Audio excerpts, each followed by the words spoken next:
Alors à la main levée, est-ce que vous pensez qu'on vit dans un monde qui nous ressemble? Ah, il n'y a aucune main qui se lève. D'accord, donc absolument pas, apparemment. Donc on a parlé de la rencontre. Une fois que la rencontre est faite, le lien se tisse et le temps est venu de le mettre en œuvre. On parle ici d'intelligence collective, d'inclusion, d'égalité.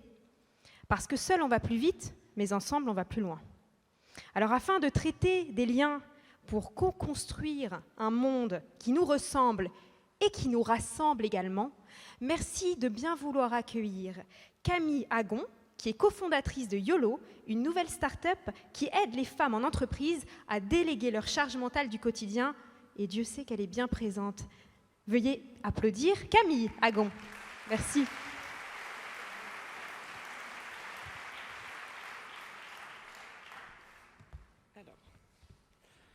Merci beaucoup Agathe.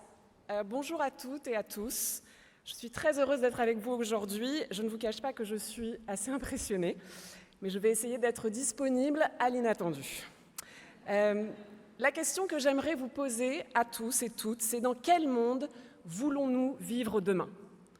Melinda Gates l'a si bien dit. Nous envoyons nos filles dans un monde qui a été pensé pour nos pères. Si nous souhaitons que le monde de demain nous ressemble, il faut pouvoir le co-construire ensemble. Et pourtant, il y a encore trop peu de femmes dans les secteurs qui dessinent le futur. La tech, l'entrepreneuriat, la science, l'État, l'industrie.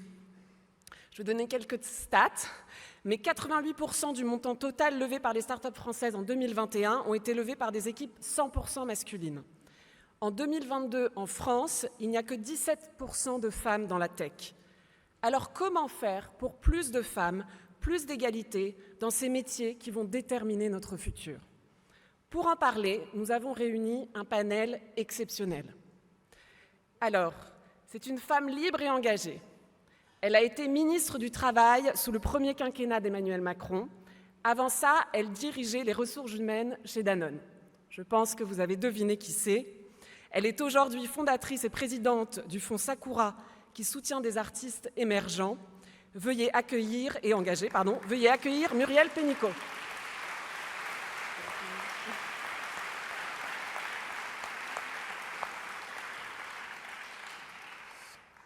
Alors, cet homme, vous le connaissez sûrement.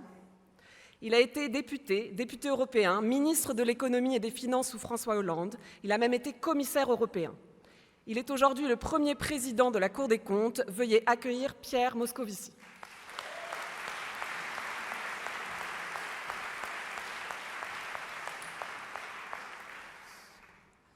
Alors, est-ce que... Je vous avais pas vu. Donc, elle est une astrophysicienne de renom et spécialisée dans les débris spatiaux. Elle est aussi une entrepreneure et engagée dans la démocratisation des sciences. Elle a été désignée par le magazine Vanity Fair comme l'une des Françaises les plus influentes au monde. Veuillez accueillir Fatoumata Kébé.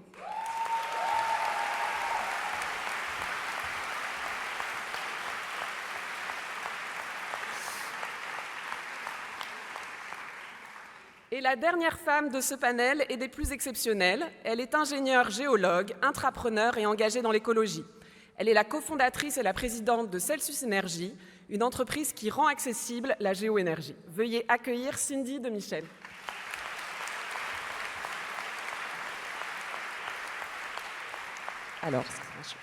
Alors merci beaucoup à tous d'être là avec nous pour répondre à cette question: comment co-créer un monde qui nous ressemble? Alors, on va commencer par un partage d'expérience, parce qu'en ce 8 mars, ce qui est important, c'est d'exprimer ses vérités et de créer le lien. Alors, nous allons commencer par vous, monsieur le Premier Président, pour briser la glace. Vous êtes père d'un petit garçon depuis 2018. Comment la paternité a-t-elle impacté votre vie professionnelle? Ah, attendez, ça marche pas? Est-ce que ça marche? Oh, essai, oui. Avant d'impacter ma vie professionnelle, elle a surtout impacté ma vie personnelle, parce que je n'étais pas dans la situation que décrivait Charles Pépin. C'est bizarre, j'avais 60 ans, mais je n'avais pas 3 enfants avant, j'en avais 0. Donc ce fut mon premier enfant, et c'est vrai que c'est pour le coup inattendu. Et c'est une rencontre qui fait voir les choses de manière totalement différente. Je suis d'origine juive et j'ai découvert que le père était une mère juive comme un autre finalement. Je le savais déjà parce que j'avais eu des parents, mais je l'ai vraiment éprouvé par moi-même. Mais après, effectivement, on perçoit des choses plus sérieuses. Et effectivement, c'est-à-dire comment cette charge pèse sur les parents et pèse d'abord, c'est vrai, historiquement sur les femmes. Et comment on peut et on doit s'organiser pour que la charge soit équitablement répartie. Et là, il y a toute une série de choses qui sont assez simples. La première, c'est la question que vous avez traitée, qu'Elisabeth a traitée en particulier, celle du congé paternité. Le fait de l'avoir allongé est une bonne chose, mais à un moment donné, il faudra bien faire en sorte que le congé paternité soit de la même durée que le congé maternité, parce qu'il n'y a pas de raison que cette charge pèse d'abord sur les femmes. Ce n'est pas qu'une charge, c'est aussi un plaisir, mais il faut que ce soit équitablement partagé. Il y a la question de l'aménagement du temps et du temps de travail, compte tenu de cela aussi. Moi, j'ai changé fondamentalement ma vie. C'est une des raisons pour lesquelles je suis devenu premier président de la Cour des comptes. Je vais peut-être faire une révélation. Avant, j'étais ministre des Finances, j'étais commissaire européen. J'avais une empreinte carbone démente. Je passais de capitale en capitale. Je voyais Gabriela Ramos avec Angel Gurria, le patron de l'OCDE, dans des G20, des G7 partout. Non, j'ai souhaité être à Paris. J'ai souhaité être à Paris pour être là les week-ends. J'ai souhaité être à Paris, j'étais né en 2018, mon mandat s'est terminé en 2019, pour pouvoir rentrer chez moi à une heure raisonnable. Et je m'aperçois qu'on peut tout à fait le faire. C'est absolument pas compliqué.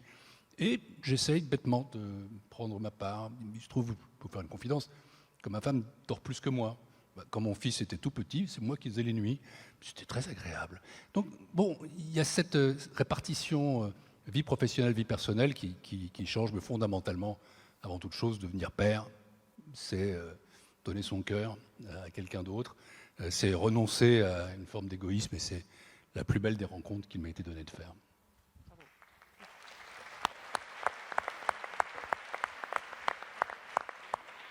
Merci beaucoup. Nous avons avec nous deux femmes qui ont réussi à briser ce fameux plafond de verre dans des gros groupes français. Madame Pénicaud, comment faire face au sexisme lorsqu'on est la première femme à siéger dans un COMEX ? Alors, je crois que c'est des situations que beaucoup d'entre vous, si ce n'était pas dans un COMEX, c'était un comité de direction, c'était une équipe professionnelle, beaucoup ont connu ou vont connaître. Et je crois qu'il faut la détermination, il faut l'ouverture, mais il faut aussi, quelquefois, ne pas hésiter à utiliser l'humour. Donc, quand je suis devenue directrice générale des ressources humaines du groupe Danone, comme chez Dassault Systèmes, dans les deux cas, j'étais la première femme au comité exécutif du groupe et la seule. Et la seule, depuis, on sait qu'il y a plein d'études qui montrent qu'en fait, on change les mentalités quand, en gros, il y a 30% de femmes. Là, on est assez puissante pour changer les mentalités. Mais là, j'étais seule. Et donc, quand je suis arrivée au COMEX de Danone, pourtant, je connaissais bien l'entreprise, moi, j'ai la mode spontanée, mon mode par défaut, c'est la coopération.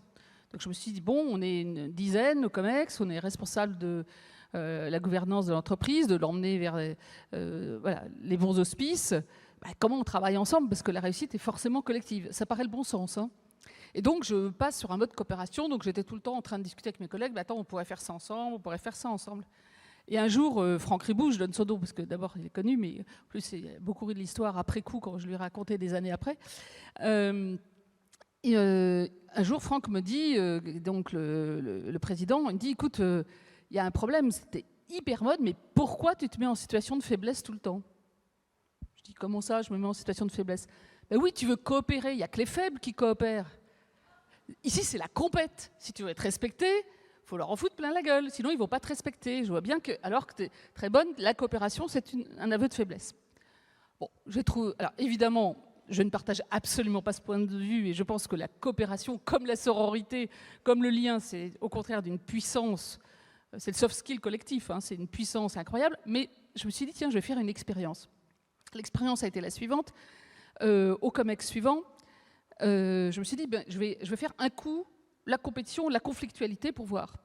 Et donc, je choisis à l'avance de faire une colère froide vis-à-vis d'un autre membre du COMEX, qui était alors plus particulièrement pas du tout sur les sujets humains, développement du potentiel, égalité homme-femme.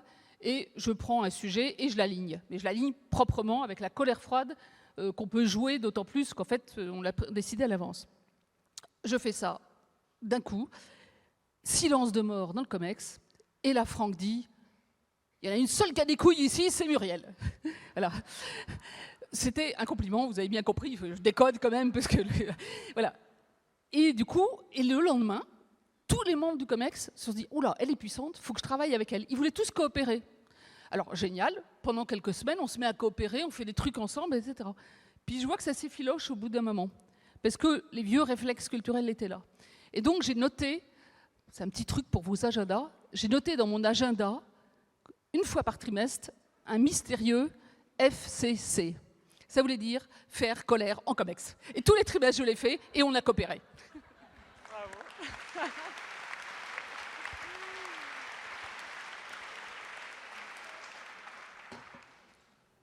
Cindy de Michel, donc vous avez réussi, vous, à convaincre un gros groupe industriel, Schlumberger, de vous suivre dans l'aventure du développement durable. Comment y êtes-vous parvenu ? Alors déjà, merci d'être là. Merci à Elisabeth de m'inviter pour une petite table ronde qui s'avère être une grande table ronde dans une très grande salle. Donc être préparé à l'impromptu, on est dedans. Alors comment convaincre un grand groupe ? En fait, je crois que vous avez écrit des liens pour co-construire un monde qui nous ressemble et qui nous rassemble. Et en fait, donc... alors les enfants peut-être, il y a des déclencheurs comme ça qui nous font dire que les urgences qui nous animent, à un moment donné, on ne peut plus les porter seuls dans son coin, chez soi. Et moi, l'urgence qui m'animait, c'était l'urgence en effet écologique, les rapports du GIEC, les 1,5 degrés qu'on est bientôt en train d'atteindre, etc. etc.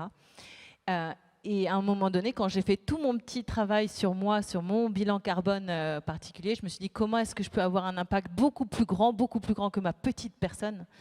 Et c'est en alignant mes valeurs avec mon monde professionnel. Et le monde professionnel dans lequel j'évoluais, c'était le monde du pétrole. Donc il y avait une petite incompatibilité. Cela dit, petite incompatibilité, mais grandes opportunités. Parce qu'en fait, ce monde-là, c'était un monde de l'industrie avec des technologies qui étaient développées depuis 100 ans, une empreinte globale, etc. Bref, je me suis dit, en fait, il faut absolument que je fasse la technique du judoka, utiliser cette force pour faire autre chose.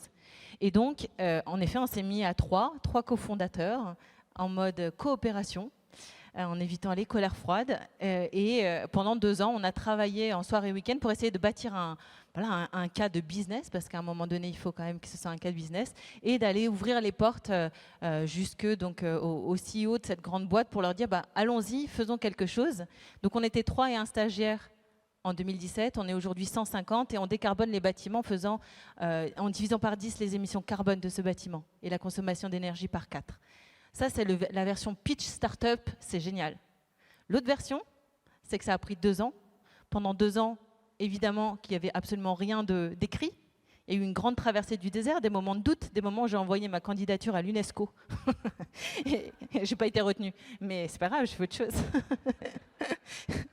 Et donc voilà, c'est des hauts et des bas. Et surtout, en fait, on a parlé tout à l'heure des rencontres.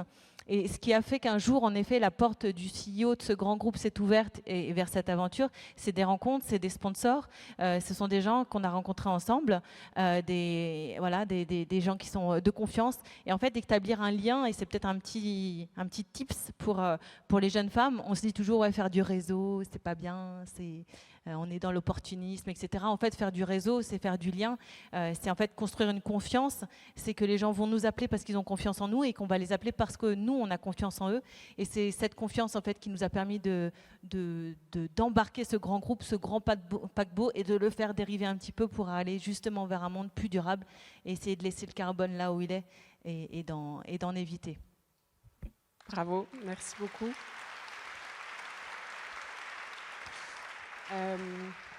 Fatoumata Kébé, du coup, comment est née votre vocation de l'espace ? Et on parle de rencontre.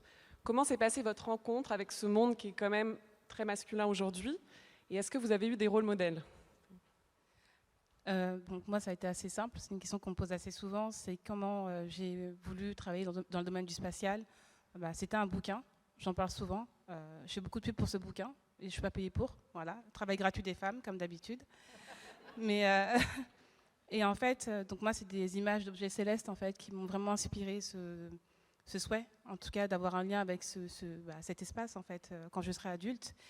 Et à mon époque, la chance que j'ai eue, c'est que les réseaux sociaux n'existaient pas et qu'il n'y avait pas autant cette notion de rôle modèle des personnes physiques. Donc c'est plus des images d'objets non vivants qui m'ont inspirée et qui étaient ma principale source d'énergie. Donc j'ai pas eu besoin, heureusement pour moi, je pense, d'investir quelqu'un pour pouvoir aller vers ce quoi je voulais. Et après, c'est vrai que forcément, je commence à rencontrer des personnes du domaine du spatial, je commence à entendre parler des astronautes, donc forcément, Claudie Ignoré, ça a été c'est une grande inspiration pour moi, de la manière que Mae Jemison et plein d'autres astronautes, principalement femmes. Et voilà. Du coup, vous n'avez pas rencontré de réels freins en tant que femme dans ce monde-là des sciences ou vous ne le ressentez pas comme ça? En fait, c'est pas ça. En gros, moi, dans ma tête, je me suis dit, petite Fatoumata, 8 ans, dans Ilsec, je vais travailler dans ce domaine-là. Oui. Et c'était aussi simple que ça, en fait. Ouais. Oui, il y a eu des freins, mais c'est après, en fait, que je l'ai réalisé. Et c'est dans les yeux des autres, en fait, que je l'ai vu. Puisqu'en fait, un jour, il y a un journaliste qui vient m'interviewer, parce que je faisais partie d'une exposition qui montrait les femmes qui travaillent dans le domaine de l'astronomie et du spatial. Et donc, je lui réponds aux questions techniques. Et à un moment donné, il me dit, mais en fait, vous me parlez normalement, mais vous ne me parlez pas de vous. Est-ce que vous vous rendez compte ce que vous représentez? Ouais. Je lui dis, non, je suis une doctorante en astronomie de Sorbonne Université. Et là, il me dit, c'est gentil. Et là, il me dit, on va prendre 2 minutes Fatoumata. Vous appelez Fatoumata. Fatou la malienne, vous avez la référence. Vous êtes né dans le 93. Vous venez d'un milieu social qui n'est pas privilégié. Vous êtes une femme noire. Il me dit, est-ce que vous vous rendez compte de votre présence dans cet espace? Et moi, je lui dis, non. Mais parce que je ne le voyais pas. Et c'est pour ça qu'à un moment donné, j'ai reçu une proposition de prendre part à un documentaire qui s'appelait, entre guillemets, C'est pas pour nous. Et la personne me dit, oui, c'est pour qu'on montre que même si on nous dit que ce n'était pas pour nous, que toi, tu y es quand même allé. Et moi, je lui dis, mais je ne me suis jamais dit en fait que ce n'était pas pour moi. C'est un message que vous voulez me faire porter, mais je ne l'ai jamais eu et je ne l'aurai jamais. Je voulais le faire, j'ai fait de mon mieux, j'ai pu réussir et je suis très heureuse. Mais,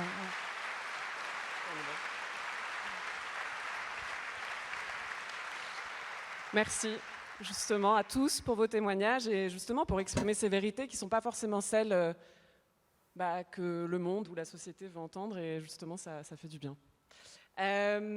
Du coup, maintenant, j'aimerais peut-être qu'on partage, qu'on prenne les 10 prochaines minutes. Oula, oui, il ne reste plus beaucoup de temps, mais c'est pas grave. Au moins les 10 prochaines minutes pour échanger sur des outils et des solutions concrètes qu'on pourrait donner au public.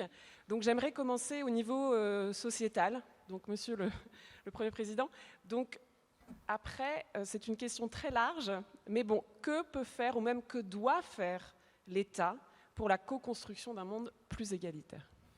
Je crois beaucoup en l'État. J'y ai quand même passé beaucoup de temps. J'ai consacré une partie de ma vie. Et pour résumer, parce qu'on a peu de temps, je dirais 3 choses. La première des choses, c'est quand même l'État, c'est lui qui fixe la règle générale. C'est lui qui définit la loi à travers les institutions. Et quand Muriel Pénicaud fait voter un index sur l'égalité professionnelle, voilà le type de choses qui changent le regard, mais aussi l'action qu'on peut mener. La deuxième chose sur l'État, c'est que l'État est affaibli sans doute, l'État est critiqué parfois, mais l'État, c'est ce qui permet de mettre ensemble les citoyens. C'est autour de lui qu'on dialogue. Et de manière très concrète, je vais prendre un exemple. À la Cour des comptes, j'ai pris une initiative qui était de lancer une plateforme citoyenne. C'est-à-dire que nos rapports, c'est nous qui les choisissons, mais j'ai proposé que ce soit des citoyens qui puissent désormais choisir des thèmes de contrôle. Et parmi ceux-ci, je vais en citer 2. Il y en a un qui nous concerne peu, mais qui est quand même aujourd'hui, mais qui est quand même important, c'est les cabinets de conseil privés dans l'administration. Et le deuxième, c'est l'égalité homme-femme. Et donc nous allons rendre un rapport sur l'égalité homme-femme d'initiative citoyenne dans quelques mois. Et bien sûr, un rapport d'initiative citoyenne ne doit pas être présenté comme un autre. Il doit être plus concernant, si j'ose dire. Et puis, la troisième chose, c'est qu'il faut que dans l'État nous-mêmes, nous soyons capables de démontrer une forme d'exemplarité. Quand je suis arrivé à la Cour des comptes, j'ai constaté que c'était une institution quand même très largement masculine et j'ai voulu changer les choses. J'ai fait adopter un plan pour l'égalité professionnelle avec 2 dimensions. La première, c'est sur le changement des relations humaines et sur le management. Je me suis appliqué la loi dite Sauvadet, 40% au moins de femmes dans l'encadrement. J'ai fait en réalité beaucoup plus. Il y a autant de femmes présidentes de chambre à la Cour des comptes que d'hommes aujourd'hui. J'ai multiplié par 2 le nombre de femmes présidentes de chambre régionale des comptes. Dans les recrutements, j'ai été très systématiquement pour un rattrapage par rapport à un vivier qui n'existait pas aujourd'hui, pour que demain ce soit une constante, que cet encadrement soit paritaire. Je trouve ça beaucoup plus sain. Puis la deuxième chose, c'est la deuxième dimension du plan, c'est tout ce qui concerne la lutte contre les violences, les comportements sexistes, les comportements de harcèlement, avec la mise en place d'une plateforme de signalement, avec un site qui est ouvert à l'extérieur. Et croyez-moi, ça change complètement l'ambiance de travail. Donc voilà, pour moi, c'est ces 3 choses. C'est fixer la règle, c'est mettre les citoyens ensemble et c'est agir de manière exemplaire. Voilà ce que l'État peut faire, c'est déjà pas mal. Oui, merci beaucoup. Madame Pénicaud, du coup, le monde du travail va profondément changer dans les années à venir. En tout cas, on l'espère et on y travaille. Quel est le pouvoir d'agir des entreprises sur les inégalités qui sont quand même persistantes et quelles devraient être leurs priorités pour avancer? Alors, première chose, c'est très important pour vous qui êtes, pour certaines, jeunes dans votre vie professionnelle et pour d'autres en plein milieu, je dirais, de votre vie professionnelle.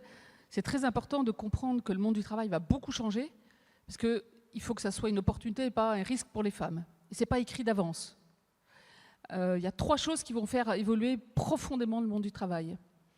La nouvelle révolution digitale, parce que l'intelligence artificielle, le métaverse, ChatGPT, etc., le big data, ça va bouleverser profondément non seulement le monde de la tech, évidemment, mais la manière dont on produit, on consomme, on vend, que ce soit dans l'agriculture, l'énergie, les transports, la gestion de l'eau, la gestion des déchets. Et heureusement qu'il y a des techs, et heureusement qu'il y a des femmes à la tête de start-up. Mais donc, ce sujet de la révolution digitale est essentiel, et c'est pour ça que les 18% seulement de femmes leaders dans la tech, c'est dramatique. Il faut vraiment y aller pour vous, pour vos filles. C'est passionnant. On peut créer, je pense, enfin c'est plutôt toi qui pourras en parler, mais beaucoup mieux que moi. Mais c'est des métiers passionnants, on peut inventer. Et il faut y aller parce que la révolution est là. La deuxième, c'est la transition écologique qui, comme la révolution digitale, va transformer tous les secteurs d'activité. Parce qu'il n'y a pas de métier qui ne va pas être indemne de ça. Là aussi, c'est des opportunités. Et en plus, on a vu que dans les entreprises, quand on faisait des mesures, non seulement le fait qu'il y ait plus de femmes dans les instances de direction, ça donne plus de performance, plus de résilience, plus d'innovation, mais plus d'attention au développement durable. Donc là aussi, il faut en faire une opportunité. Et la troisième chose, c'est le grand bouleversement démographique du monde, parce qu'en gros, et en très très gros, le Nord vieillit. Le Nord, c'est Amérique du Nord, Europe, Japon, Chine, et avec donc une industrie du vieillissement, du soin qui va être très importante, mais des pénuries de main-d'œuvre qui vont être structurelles, et un Sud qui est jeune, plein de vitalité. En Afrique, un Africain sur 2 a moins de 20 ans aujourd'hui, mais avec d'immenses besoins d'éducation. Et donc, nous sommes liés dans tout ça. Donc, tout ça, il faut en faire des opportunités. Et puis, les entreprises, là, tout de suite, maintenant, franchement, je pense qu'en France, et Gabriella, tu l'as souvent témoigné, on a un arsenal législatif qui est plutôt exceptionnel, grâce, là aussi, à plusieurs relais de femmes et de législation. Je pense à la loi Copé-Zimmermann sur les conseils d'administration. C'était la première loi de ce type dans le monde. Aujourd'hui, sur les sociétés cotées, il y a 45% de femmes, alors que la loi en oblige à 40%. Donc 10 ans après, c'est un gros succès. Ensuite, il y a eu la loi que j'ai portée en 2018. Mais quand je dis j'ai, c'est totalement collectif. On a travaillé avec les réseaux de femmes, beaucoup sont là, avec les partenaires sociaux, avec les parlementaires, pour créer cette obligation de résultat mesurée par l'index égalité hommes-femmes, qui fait faire des progrès. Maintenant, il faut accélérer, il faut aller plus loin. Je vais revenir sur ce que doivent faire les entreprises. Et puis, il y a la loi Rixain. Et la loi Rixain, elle existe aussi parce qu'il y avait Elisabeth Moreno qui était au gouvernement à ce moment-là. Marie-Pierre Rixain est une députée qui est extrêmement engagée sur ces sujets, mais ça ne pouvait marcher parce qu'il y avait un tandem avec le gouvernement, et c'est Elisabeth Moreno ici qui a porté ça. Peut-être qu'on ne retient pas son nom, mais sans elle, ça ne serait pas fait non plus, je voudrais le saluer. Sur les femmes dans les comités d'érection. Et donc, les entreprises aujourd'hui, en France, elles ont l'arsenal. Donc, maintenant, si j'ose dire, il n'y a plus d'excuses. On sait économiquement que les entreprises plus mixtes sont plus performantes. Donc, si on était rationnel économiquement, ça serait déjà fait. Donc, on n'est pas rationnel économiquement. Donc, le barrage est beaucoup plus culturel. Et donc, il faut continuer. Il faut, je pense que les entreprises, maintenant, rendent public l'ensemble des critères de l'index, parce que là, comme ça, on pourra dire où elles sont bonnes et là où elles ne le sont pas. Je pense que certaines entreprises internationales ont commencé à l'utiliser dans le monde entier, et c'est une bonne pratique. Il faut que ça soit dans toutes les négociations salariales. Ce n'est pas encore toujours le cas, et là, c'est le boulot autant des syndicats que des entreprises. Je pense que ces sujets doivent être traités aussi en conseil d'administration. Je vois la finance qui commence à bouger sur ces sujets. Il faut que toutes les entreprises bougent, et c'est le moment. Merci beaucoup. Fatoumata Kébé, si vous aviez un conseil à donner aux jeunes filles, aux jeunes femmes, ou même pas si jeunes, à nous toutes, de comment y arriver quand on ressent les freins, peut-être. J'ai pas de formule magique ou de recette. Non, j'imagine. C'est dans mon caractère où j'ai ce côté persévérant. Je dirais juste, et en fait, c'est pas un message que je donne qu'aux filles, c'est à tous en général, et surtout que mon association travaille surtout en fait en Seine-Saint-Denis, qui est quand même le département le plus pauvre de France métropolitaine. C'est de ne pas accepter le message de quand on veut, on peut, parce qu'il est dangereux et que ce sont des jeunes enfants qui font ce qu'ils peuvent avec les moyens qu'ils ont, et qu'en fait, c'est le cadre sociétal dans lequel on vit qui fait qu'ils n'ont pas accès aux mêmes choses que les autres. Et mon premier but déjà, c'est de faire en sorte qu'ils ne se limitent pas, alors qu'ils ont à peine 14 ans. Quand j'entends une fille qui, dans un collège à Bobigny, qui dit, elle est en 4e, elle dit, pour moi, en fait, c'est fini, je serai vendeuse à KFC. Ça avait fait rire des gens dans l'audience, mais en fait, moi, je me disais, en fait, c'est terrible parce que, effectivement, je regarde ce qu'elle peut faire avec son collège en termes de sortie scolaire, le fait que des fois, elle n'ait pas de professeur. Je ne peux pas venir la voir et lui dire, non, mais tu vas y arriver, travaille, tu vas y arriver. Parce qu'en fait, là, en fait, elle vit dans une société qui est inégalitaire et elle en est l'une des premières victimes. Donc moi, en fait, c'est de leur dire, au moins, de s'autoriser à rêver, de faire de leur mieux, en ayant connaissance des freins qu'il y aura autour d'eux. Et voici les freins que moi, j'ai eus autour de moi. Et heureusement, aujourd'hui, on a plein d'associations qui aident à leur manière à faire en sorte que ces jeunes puissent s'en sortir. Et aussi, c'est le métier que vous souhaitez faire, alors le milieu que vous souhaitez intégrer, soyez sûr en fait que c'est pour vous que vous le faites. Parce que je considère que lorsqu'on a une vocation, c'est souvent compliqué de la mettre en œuvre et on sera tout seul en fait dans l'amphithéâtre, devant la feuille d'examen. Il n'y aura pas la personne qui nous aura contrainte ou qui nous aura motivé à aller vers ce domaine-là. C'est pour ça que je leur dis, faites vraiment les choses pour vous, surtout en termes de professionnel, surtout pour votre côté, votre vie professionnelle, parce que là, c'est pour des années que vous engagez. Et c'est que entre vous et vous. Merci beaucoup.